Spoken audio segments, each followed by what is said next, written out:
Iyi-eji na eze nwoke nchagbu ekele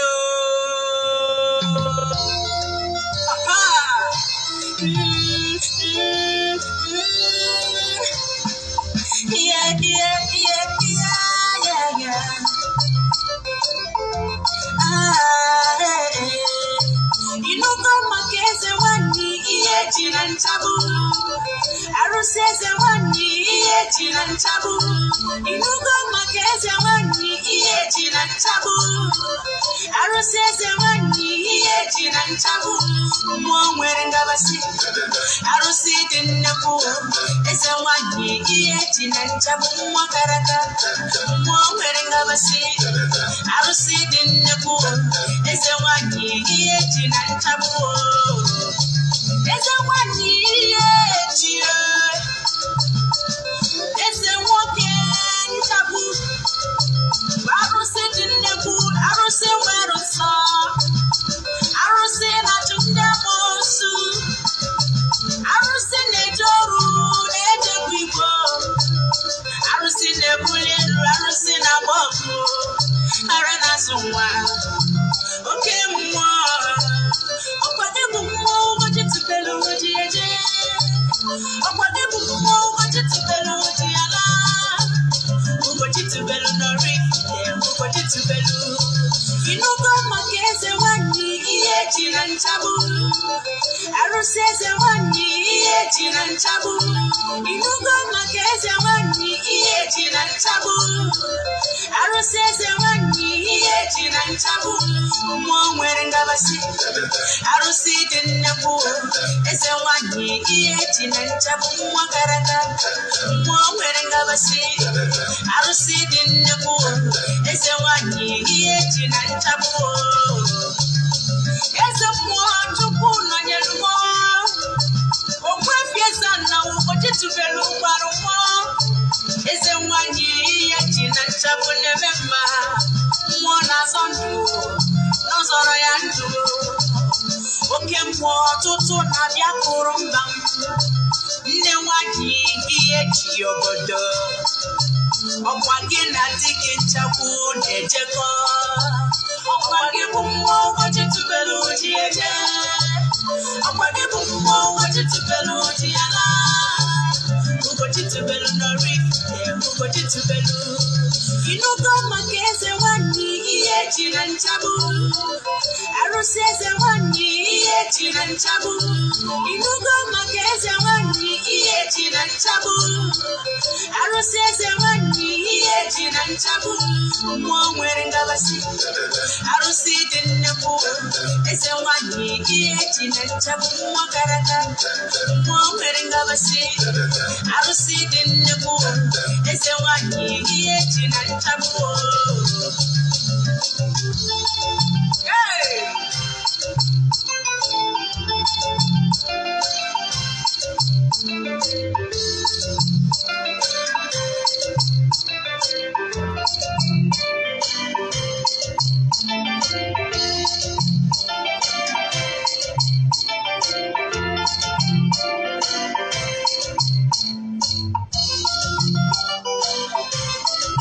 eze nwanyị Iyi-eji eze nwoke nchagbu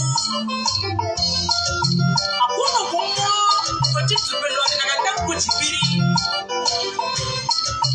Maazị Chukwu nọnyere mmụọ enwe na Ogbuefi Eze-Ana Ugochitubelu n'Oraifite bụrụkwasị akaji ọkụ Ugochitubelu ọdịnala tempu akaji ọkụ oti Igba na Ijele eze mmụọ Iyi-eji na nchagbu onye isi nchụaja aka na-asụ eze udo kwesị ka m kelee ndị ekwe nwa mmụọ na mmadụ eze mmụọ ekele kelere m Chinedu Akọsa nwa nwanna ya ekele na-agakwara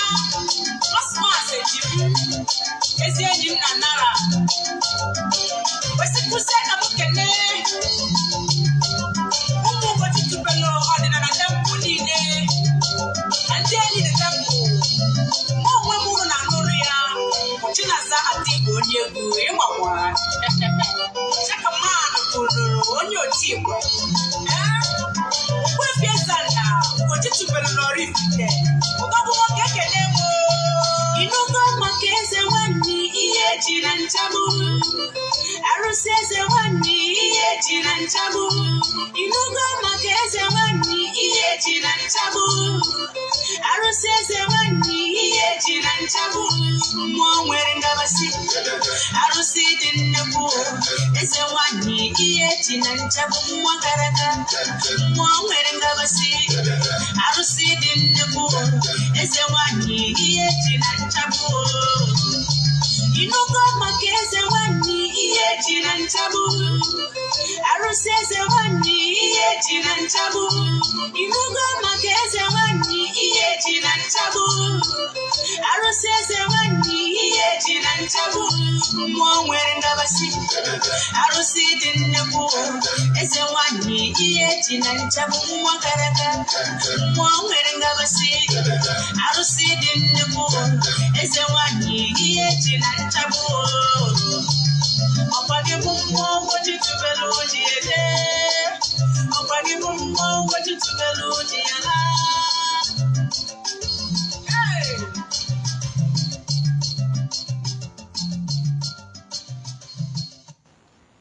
Ụtụtụ ọma na ụmụ ọdịnala Igbo n'ụbọchị tata asị m ụtụtụ ọma nụ. Ị ga-asị nke a anyị ji egwu anyị wee bata wee sị ka kpọcha ya bụ egwu beautiful song Chinaza Igbo gụrụ mmụọ nna temple. Nke bụ eziokwu n'ụbọchị tata asị n'ụbọchị taa ya mara anyị mma.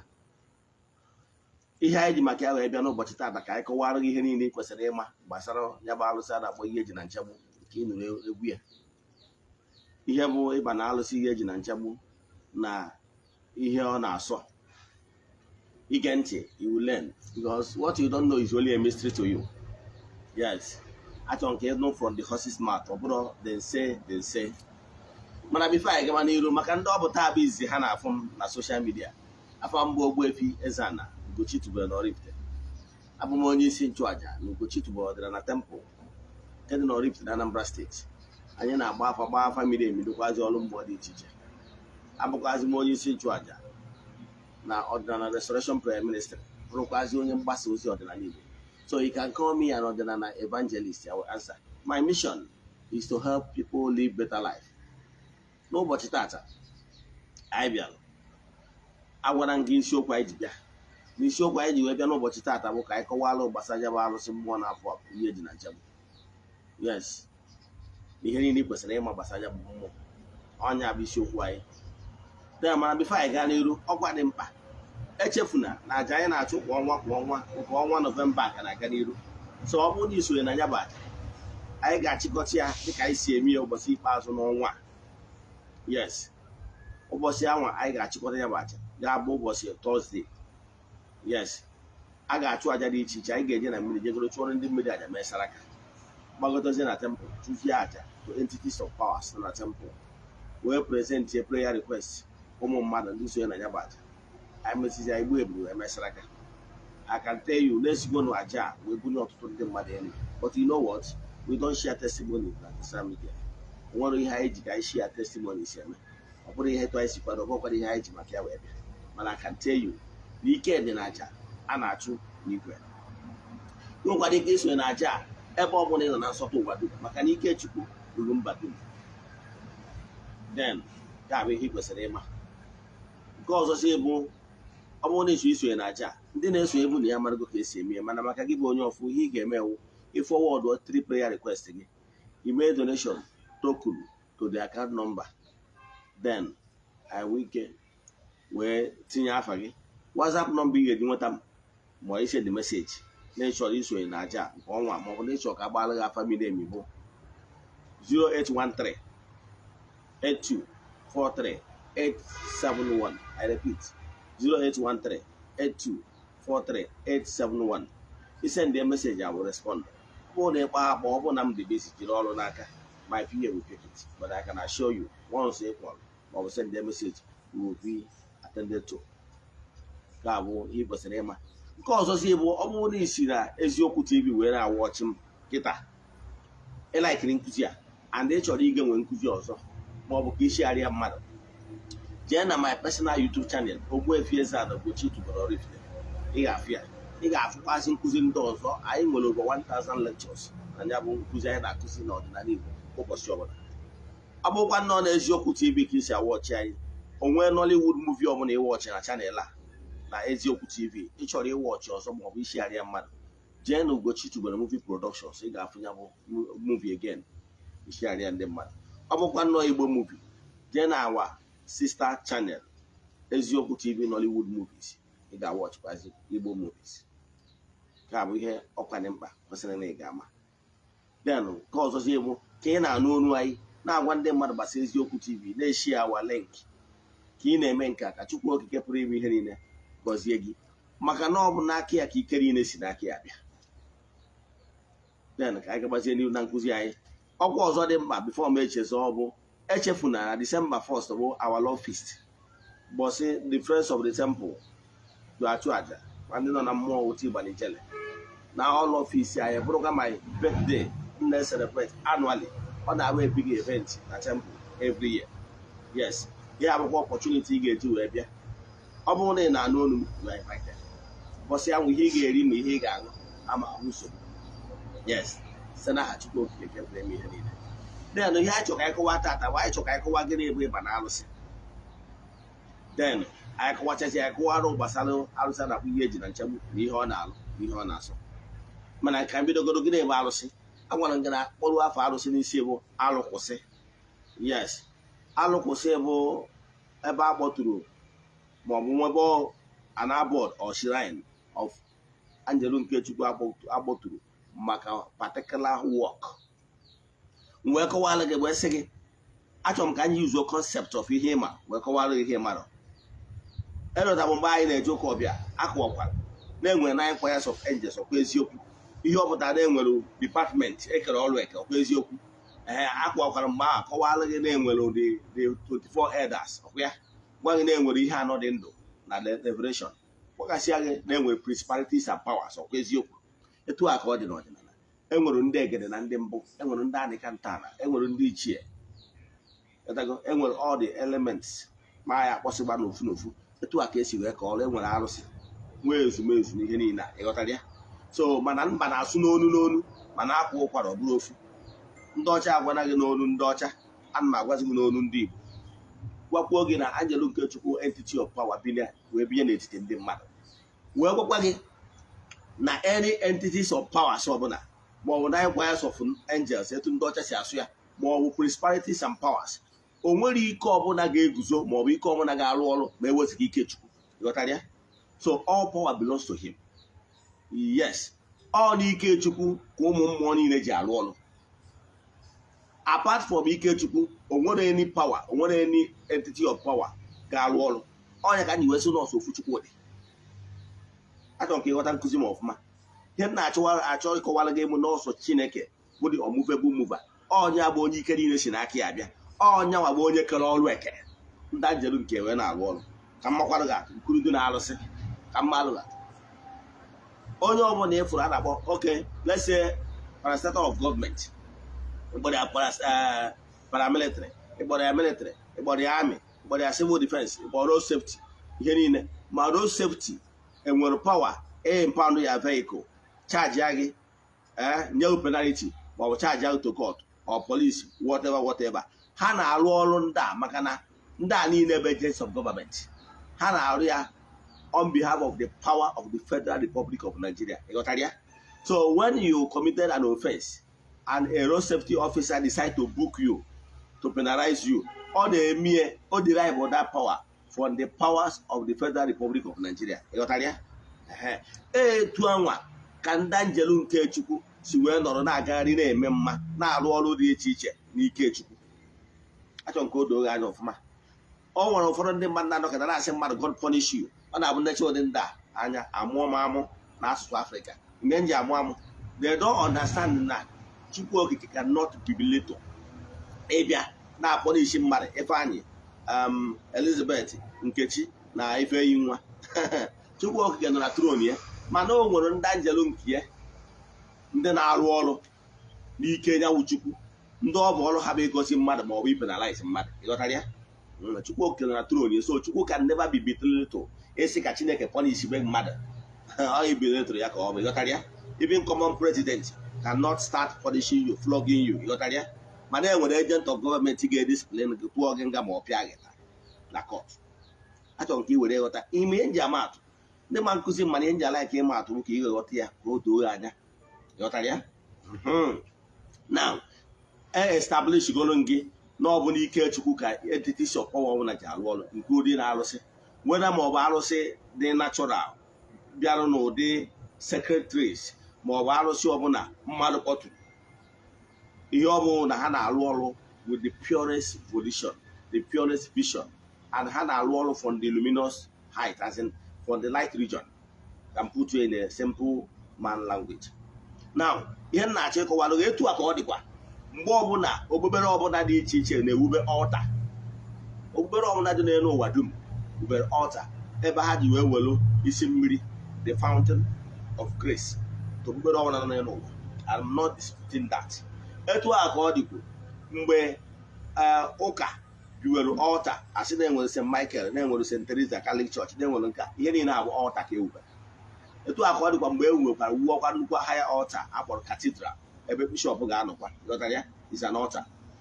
Etu a ka ọ dịkwa mgbe a sịrị na n'okwu odudo dị asọ fada kacha amasị, ọ sị na afụta okwu odudo dị asọ na achịcha ama abụzi achịcha, ọ bụrụ arụ Kristi, mmanya ama abụzi mmanya, ọ bụrụ ọbara Kristi. Si na nkwenye ya ihe ọ na-eme mgbe that sacred act ọ na-apafọm mgbe abụ na o kwenyere si na nkwenye ya na ya na-akpọtu Chukwu ya n'ụdị achịcha.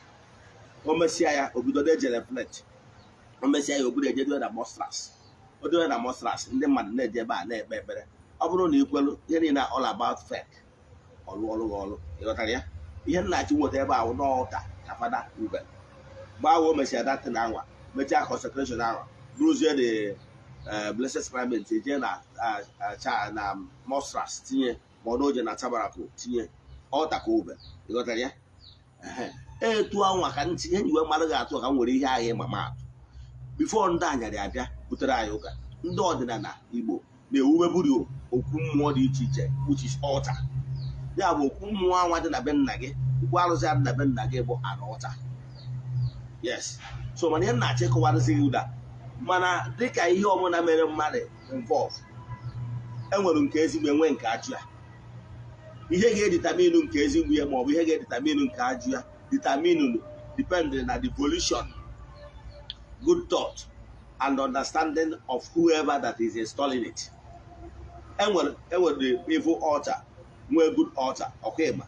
Now ihe ga-editamine whether ma altar ahụ ọ bụ the good ma ọ the bad depending na onye nọ n'isi maọbụ onye dị in charge maọbụ the aka ji ọfọ maọbụ the chief priest, onye ọ bụ ya kpọtụrụ ya bụ mmụọ, and what that altar represents.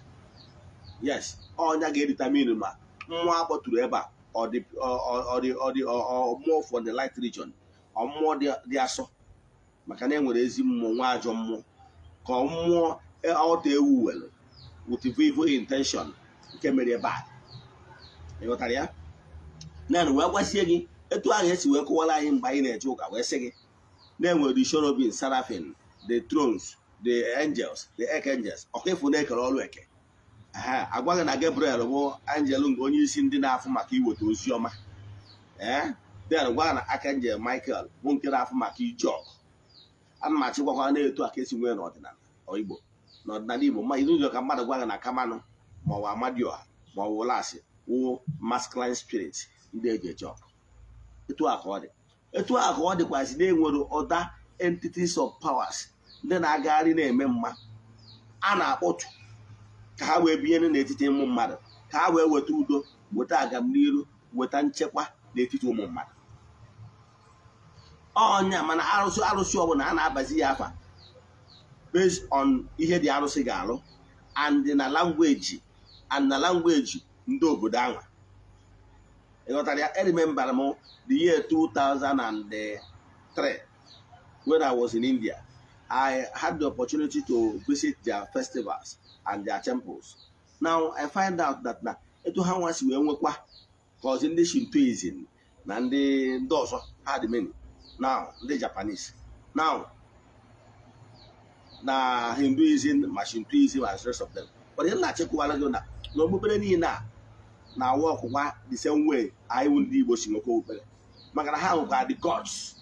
Ha nwere the gods. However, ha kwenyere na o nwere onye ike niile si n'aka ya bịawo ha kpọrọ Bagwan bụ Chukwu okike pụrụ ime ihe niile. Mana ha nwekwara Amadioha, ha nwekwara udo, ha nwekwara etu anyị si nwe na Baịbụl ka si nwe. So etu a ka Igbo spirituality dị. Igbo spirituality kwenyere na Chukwu nke a pụrụ ime ihe niile, Chukwu okike. Then anyị kwenyekwaji na-enwezi the gods, ndị ọ bụ ọrụ ha bụ ndị angel ya, ndị na-agagharị na-eme mma n'afa Chukwu na n'ike Chukwu. Ghọtara ya? Then mana dịka nsikwakwa gị etu onye jikwakwa parastatals of government nwee the agents of government, enwekwara ndị ezigbo ya, nwee ndị ọchọngoroko, enwe good policemen, enwe bad policemen. Ghọtara ya? So mana ndị ọbụla na-ederive power ha n'ike Chukwu. Then however, ka the policemen ji wee yuzuzie ike ha derive for the federal power wee na-alụ ọlụfa na etu ndị ajọ policemen si wee derive kwa na-ekwu otukwa dị site n'ike Chukwu, ike federal gọọmenti wee na-alụkwa ajọ ọrụ, mana ha kpọdosiri isi na etu a ka ọ dịkwura n'ihe gbasara mmụọ.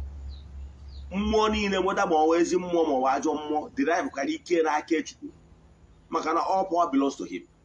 However, etu mmụọ anwa si edispensi ọrụ ahụ ọ na-alụ determines whether ma ọwa ezi mmụọ ma ọwa ajọ mmụọ. And by their fruit you shall know them. Yes. So mmụọ ọbụla ihe ga-eji mozi ajọ mmụọ na ezigbo mmụọ bụ mmụọ ọbụla na-agwa gị gị mee ihe ọbụla dị contrary to the commandment of God is evil. Ịghọtara ya? Mmụọ ọbụla ihe ị ga-eji ma ka na-achị ejiri mara. Mmụọ ọbụla ga-asị gị gị gbuo mmadụ ma ọ gị mee ihe ọjọọ ma ọ gị mee nke a ma ọ megide onye aka ya dị ọcha, ịmarụgo na that altar is evil altar.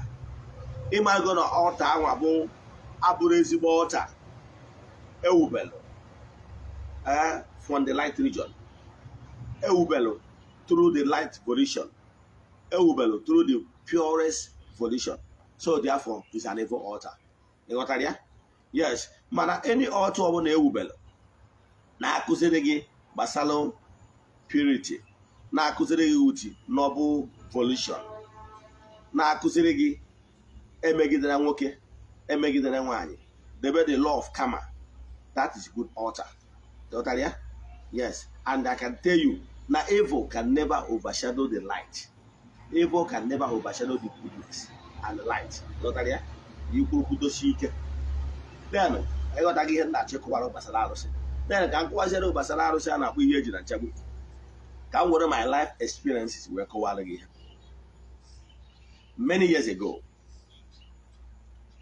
I was doing very well. Anọ m na Abuja na-eme ọfụma. Ihe nche akọwa ihe abụ ka m were oge onwe m wee maa atụ etu m nwa na onwe nzu wee bịa wee mara gbasara mmụọ a na-akpọ ihe eji na nchagbu. Mmụọ na-azọ ndụ, mmụọ na-eji olu na-eji ugwu, mmụọ na-apụ apụ. Anọ m Abuja, I was doing very well. Yes, I was doing very well. So I run a business venture, Noble Success Computers. Yes, onye ọbụla nọ na Abuja till date na-azụ computer pass, nọgoro na computer pass for the past 5 years, 10 years above. Onwere ka onye aghara ịnụ ma ọ bụ ịma gbasara Noble Success Computers. Yes, that time I can cover brief history about myself. I import American used laptops directly from US. When company in Nazia go to refurbish laptops. Yes. Then after that, and computer peripherals from China, the mouse, the chargers, and rest of them, flash drives, and rest of them. I was doing very well. Till Alwa, but before then, o nwere problem nwere with my partner then. O wee dazie na ọ daziri na ọkwa abụrụgo n'anya ejebe court. N'ime na ejebere court anwa, somebody well as one of the elders in the community now decided to pitch his tent to with my enemy, just to dispossess me of all I have labored for, including my landed property then. I jebe court. Actually, I can cut all the whole story short. I jebe the court. I confronted the man in question. And look, I have been nice to you.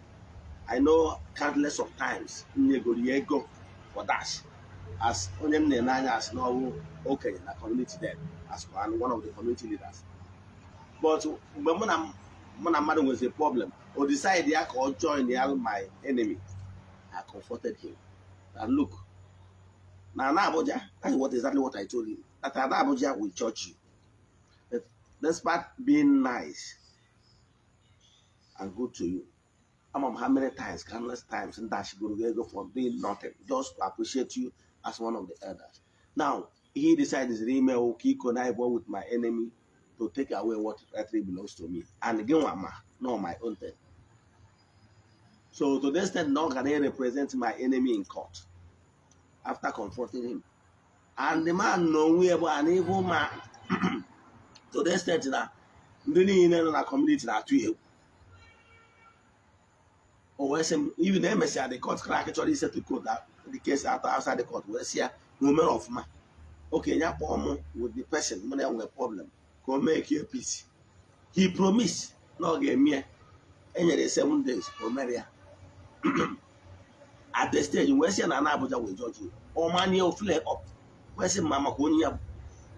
Mapafia, where's Mama Konya? Near I don't want it to you and at will. Or where's him near him 7 days? Near him 7 days. Mama Konya, where men were. Man, I am Madame Akamujocha. Never Jeromia. Never Jeromia. Come ask where Major Major. Sorry. What I have. Flare up. So they said that even people that knows me normally come to me. I should go and apologize to this man. That they are sure. I'm man no more can make it. Man, for the sake of my life, now this man the evil. Mojo yo the man because they carry out the threat and they insisted. Now as long as the God Almighty lives. Now as you remember, and when you hear him, and that the evil cannot triumph over light. I insisted. Mama here because Makihina, I'm a major. I said, I don't want to work connive with my enemy to take what rightly belongs to me. So Mbata said, Man of here can melt. Macanambo Lord. I want a more than a benna. Because I'm more the bennam. What's around a bennam? See, and the one they call you only to have. No, yeah, man. But the Sharia, one of my brother came in. After Camonia, come watch a name or some bar. Now, may make a step further. The step further may able. Where some where call Macamoa and Ogbuefi Eze-Ana. Some of the yes. Now, I was an Atunda Musu, I was an Atunda Mother, I was an Atundo too. I was an Atu Natunda in the Hojo, I was in our walk, when you make it. Yeah, I'm not going to be years back. What I mean here, Emma Namu, he had not going here around September of that year. Oh, good, but oh, good to me. Mana, where be Niger? Where you sim, every down more the weather quiet mamba. Mark and you put us here, see here my assumers, Namekota, Namma Luzolo, Namma Zazio Quapon. Mark and you put a Mamma Bobo now also. Woke up, who's here? Where's the engine 7 days? Where's he but I was in the Manas, I make what I made any wall. Where be dollar. With all bit by bit, they set up all the entities of power. Then then 7 days a na-ekwu ga nothing, 1 month ga nothing, 2 months ga nothing. Nchefuzieri the thing self, nchefuzieri na o nwere onye nyere m 7 days. So anọzi m after like 3 months ego ebidogo m ọrụ na-arụzi ọrụ. Nchefuzieri na o nwere onye tretere m gbazie nkịtị. After 3 months, I think 3 months and anọ one day nna anọ n'ihu ọrụ, phone m ring ya, mpike phone, ọ bụrụ na one of our neighbor ebe mụ na ya ebe ọ nụrụ ụlọ na Abuja na ebe onye nwe ya almost opposite. N'ụmụ akwụkwọ ya Anambra steeti ebe a. So o wee kpọọ m na phone wee sị ya wee pike phone, ọ sị m ma maka ihe na-eme, na sị ya na m amarọ. O wee sị m na ezigbo ọnwụ dị na n'ogbe anyị na-ajụ gịnị na-eme. O wee sị na ya bụ nwoke a anagochukwu, na nwoke onye ofe mma na ọ na-agochukwu. Wee sị ya wee sị na anagochukwu na as we speak now na ndị mmadụ na-ebupụta mmanya na-aṅụ n'ogbe. Ndị mmadụ na-ebupụta mmanya na-aṅụ n'ogbe maka na onye a na-agwa gị onye a na-atụ egwu, ịdị ya n'ọtụ ịgwa ya okwu na onye a na-agwa gị ihe awụ ji the community na njọ ime ihe o mere na community anwa. Mgbe onye ya na ya gbara mbọ ịfụ na etinyere ọkụ bute transformer na that community, mesịa the man na onwe ya jee Mecca, nwa na Mecca. So onye nwa na onwe ya bụzi onye ji ma ihe gbasara ma mgbe ejere mgbaghara ihe gbasara nepa wee bute that transformer. So ọzọ ya nwa jizi aka ya fees ya na ya ga na onye ọbụla 30,000. Then na-agwa ya 30,000 mgbe Goodluck Yar'Adua era. Ị mara ihe ego bụ that time 30k ọ na-ana. 30k ọ na-ana bụ ka ọkụ stepuo down to your house. That is, ọ bụrụ na nepa gara ihube gị no just ka stepu ọkụ a down 30k. Ọ nagide ego a na-ego for years. The community na-agbasa na-ebu na-anaka ego. The landlord association akpọzie esi ya ma akaụntụ na onye na-ego nakọtara ọsịghị onye gwara gị kwuo. Onye gwara gị kwuo ya nwoke wee nye ụlọ onyere ngụkpa karịa community. Nke bụ okwu na ikwu a n'okwu ma ya ka ịnamachukwu oge karịa. Ihe a bụrụ ihe a na-ejelu police maka na eje ha sị na ebe don't believe in all these things. Nwoke ngabasị ya karịa na community a n'ezie. Kpatara na mgbe a mụ na enwere problem, one of the landlord mụ na ya bakọrọ moto call this group, then na-abata mụ na ya nọ n'oche wee sị m na ha nụkwa na mụ na nwoke a nwere problem. M jekwa ayọ ya na mmakwa onye ọrụ na mmaka ọ bụrụ onye na nwa onye na-enwere problem na free.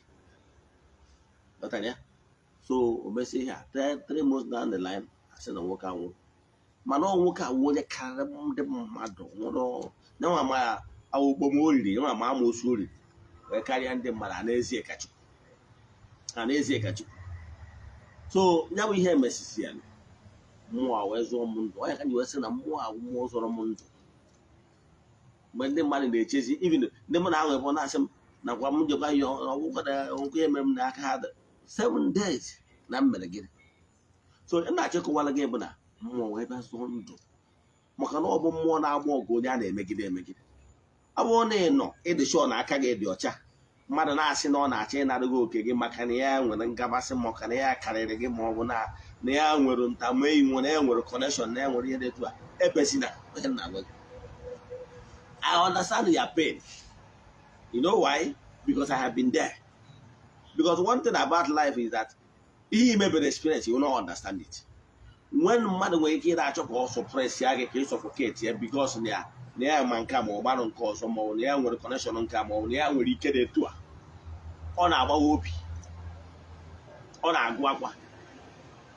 So mgbe mmadụ bịa na-agba gị nkarị asị gị ebezina na as long as Ikechukwu dị na ike arụsị ji arụ ọrụ bụ Ikechukwu, mana ị ga-abụ onye ga-akwụba aka gị ọtọ dịshọn ị na-emegide mmadụ. Arụsị a wee zụọ m ndụ.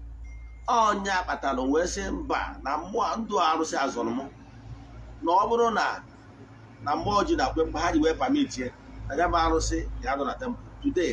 Ya bụ arụsị nọ na temple, ndị mmadụ na-abịa na-akụ ya mba. Yes, ndị mmadụ ma ndị dị iche iche ma mụda ma ọ pasụ ma ọ wụ dibịa ma ọ wụ onye ọdịnala ma anụ ya maka ịnụ n'ụwaanyị amoosu, ike ndị amoosu na ike ndị ajọ mmadụ ma ọ bụ ndị otu nzuzo karịrị na-asụpres ndị mmadụ. mana enwere anjelu nke Chukwu maka na dịgasịkwa na-ekele ọrụ eke. O nwere ndị anjelu ọrụ ha bụ ịgba ọgụ. Ịgba ọgụ onye a na-emegide emegide na ịchụ amoosu na ịchụ ndị otu nzuzo ndị na-emegide mmadụ.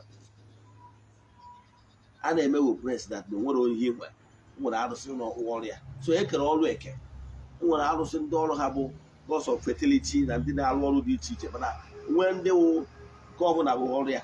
Mana this particular one na-achụ ndị amoosu. Ọ bụrụ onye ka a na-agwọrọ ọgwụ, ọ bụrụ onye ka a na-amụta amoosu, ọ bụrụ onye ka a na-emeriri okpoma, ọ bụrụ onye ka a na-asụlọngasị aka dị ọcha, asụlọngasị megidere mmadụ mana mmadụ na-achọ ka ọ dara gị oke gị, asị gị ebezina. Nke a bụ ofu. Ya bụ arụsị bụ arụsị nwere nsọ. Ọ bụrụ na ị gere ntị na egwu a mgbe egwu a na-agụ ya anụ maka ya, na arụsị nwere nsọ. Ọ bụrụ arụsị na-abụ ịzọdọ mmadụ ụkwụ ị na-achọ ka mmụọ protect. No, o nwere nsọ. Nsọ nwere ọgbụgba a ma akụwara the three cardinal words dị very important bụ gwa nsọ ọdịnala. One, etu a nnọkịta ọsọ ya bụrụ na nwunye mmadụ ga-enye m ụwa niile nọ n'ụwa, I'm not interested. So ịnọ na ya bụ arụsị ihe ị ga-emewu ejekwuna nwunye mmadụ. Nwaanyị ọnwụ na ịma na nwunye mmadụ nọ na-anụ di, ego dị ya n'isi, gbagharịa ọsọ, gbagharịa ọsọ. Ị na-agba ọsọ ya, ụkwụ gị na-akụ gị n'isi. Narị Ben Johnson na ndị na-ekwu avoid it. Ka ofu. Nke abụọ, onye nọ na mmụọ a anaghị egbuzu ori, imeji egbe ma ọ bụ mma jee nara mmadụ ihe by fire by force, ma ọ jee tụọ mmadụ. Yes, maka na ọfịa na-asọ nkata adịghị epu elu. Ọ bụrụ na ị chọrọ ka mmụọ chekwaa gị, ka mmadụ ghara ịnara gị oke gị n'ike, ịma na nke mmadụ. Maka ihe ị bụrụ onye na-apụnarị mmadụ ihe n'ike by fire by force, ịma na ya bụ arụsị. Yes, maka na nkịta ọfịa na-asọ nkata adịghị epu elu. Ebe ị na-achọ ka a na-echekwa gị na mmadụ na-achọ ịnara gị nke gị n'ike, ihe belong to you n'ike, ịma na nke mmadụ. So for ya bụ the second rule, ịma emie forcefully ịnara mmadụ ihe bụ oke, ịgbara ya ọsọ. Nke ịtọ, ijekwara na be spiritualist ọbụla ma ọ bụ dibịa ọbụla sị ka igbuo mmadụ. Onye mejọọ gị bịa kọsara mmụọ na ihe na-etu onye na-etu a mere gị, mmụọ ejiri aka ya kpee ikpe. Ịweta na ndị mmadụ anara ikike ka efolo oturu mmụọ kpee ikpe. Adịghị ekwu maka ndị ji ọgwụ arụ ọrụ, ndị na-ewu ha na-agwọ ọgwụ na-egbusi ndị mmadụ asị na arụsị na-egbu. No, arụsị original arụsị dị genuine na-arụ ọrụ for the ike Chukwu. Ọ na-eteke time ya. O nwere ike iteke, o nwere depend, o nwere ike iteke months, o nwere ike iteke year or even years, depends as case may be. Mara etu anwa ikpe si aga na court. Ihe dị iche nyere na ikpe court bụ na ikpe court nwere ike ọ bụrụ survival of the fittest, onye ka jide ego. Mana ikpe mmụọ abụrụ onye ka ji ego, kama na ikpe mmụọ nwere ike iteke time. Onye ka ji sị gị na o nwere arụsị ọbụla ijela asị gị na onye nyeru days, 2 days, 1 day, o nwere ike ọ bụrụ ọgwụ ha na-eyuzu. Mana ọ bụrụ nke na-arụ ọrụ n'ike Chukwu, natural arụsị, o nwere consequence. Now natural arụsị ga-efuru normal process. Ịbịa bute complain, okporo ụzọ je gwa mmụọ so onye anwa, ka o nwee mmụọ so onye ọbụla, weda ma ịma gbanwe n'ịmara na ihe na-etu anwa gị mere, ebido ikpe ikpe. A ga-efuru normal process. Ebechi ikpe ikpe maghị na mmụọ, even ma chi onye uwe onye anwa, ma mmụọ so onye a ga-esosi, yes, this my son or my daughter deserve to die. Enwuru naturally. So it take time, because ọ ga-efuru normal process. Etu esi efolo na normal process na court, it take time. No legal luminary ga-enye gị time ọ ga-eji ikpe ga-eji bi ihe ọ ma ọ file motion na court, a na-eje ikpe, ọ ma gwa gị time, mana ọ bụrụ onye bụ the judge. Ịghọtara ya? Etu aka ọ dịkwa n'ikpe mmụọ. Yes, so ihe ọ ga-eme represent the case, efolo onye, mana nke bụ eziokwu na ikpe kwụ ọtọ ga-apụtarịrị. The truth must triumph. Ọ bụrụ na ikpe amarọ gị, ikpe ama amanata gị na ezigbo arụsị. Ịghọtara ya? Ọnya chụọ arụsị bụ na-agba ọgụ nwa ogbenye. Ọ dị kọsara arụsị ihe, hapụ ya, don't force. Imechara ya, hapụzie. Kpasara arụsị ihe, hapụzie ka arụsị jiri aka ya gbaa ọgụ n'oge. Like I told you, n'oge nke m, ekpesara m mmụọ ihe mmadụ mere m, na-etere ndị a ga-egbu m kpesara arụsị ihe mind my business. Ọ bụrụ m ya agwa arụsị mbọsị ọ ya eji wee kpebi ikpe ịghọtara ya. Mana ihe na-eme ọtụtụ ndị mmadụ na ụnụ na-agwụ ọ na-adị ụlọ ọsịsọ maka na ụlọ aghọtara ha things work naturally. Mgbe ị bịasịrị bịa gịnị gba ebe dibịa ọkụ na ma ọ arụsị ọgwụgwazie ọgwụ kụba mmadụ ọgwụ maazị na ụfọdụ ụlọ natural principle ịghọtara ya. Ala mmụọ ka mmụọ mee ihe normal way. Now arụsị a na-ekwu maka ya bụ arụsị a na-akụ mba for protection ịghọtara ya, mana aka gị ga-adị ka ọcha ịghọtara ya. Ọ ya bụ ihe ị kwesịrị ịma gbasara ya bụ arụsị a na-akpọ ihe dị na nchebe. M gwara ndị nọ ebe dị iche iche nọ ya bụ arụsị for protection. Nke bụ eziokwu na mmadụ ama eri oke, mmadụ ama emeghị na inwere mmadụ ama emeghị na ịbụ an orphan ma ọ bụ na ị nwere ego. It has nothing to do with that. So ka m kwụsị ebe a. Eji m n'aka na ịghọtago gbasara ihe gbasara alụsị na ihe gbasara alụsị a na-abụ ihe eji na nchebe. Yes. So arụsị na-achụ ndị amoosu na-achụ ndị okwu ụzọ. Ọ bụrụ asịkwarị ndị ibi na ya adị asị na ndị bi na ya adịghị aga n'ihu ma ọ bụ na ndị nna shọp nwoke a adịghị aga n'ihu na the man bụ occultic man na ọ bụ nka ọ bụrụ maka onye nọ n'arụsị ya. Ụbọchị bụ mgbe m bido ofu ya adị asị na ya adị a na ndị bi na ya adịghị aga n'ihu enwere onye bi na ya adị a na-agba moto. Nke bụ eziokwu kwa ihe abụọ double building, double three story building na awada den nwere onye bi na ya na-agba moto machine ma ndị ji ụkwụ aga. Ọmụnwa bụ onye break the record. Ọmụnwa bụ ụzọ gbaa na-agba go SUV while living in the house. So ihe na-achịkọwara gị bụ na ike dịkwa. What you don't know is only a waste to you and not to all. Ka nkwụsị ebe a. Inwe ajụjụ na nkụzi a ma ọ bụ na ịchọ ka agbara gị afa miri emi, send ya message na WhatsApp 08138243871. I repeat 08138243871. N'aha Chukwu Okike nke pụrụ ime ihe niile, ekwuo m okwu ngozi gụọ ụfọdụ isi ndị Friends of the Temple, Children of the Temple, ya na ndị enyi anyị na ndị na-esonyere anyị na aja anyị na-achụ kwa ọnwa. A sị na ọmaka ya emere unu. A sị m na onye ọbụla sị ka o jere unu ije ọjọọ na o jebe n'ọma echelu osi ọnwụ na ọ ga-ejere ya nwụrụ.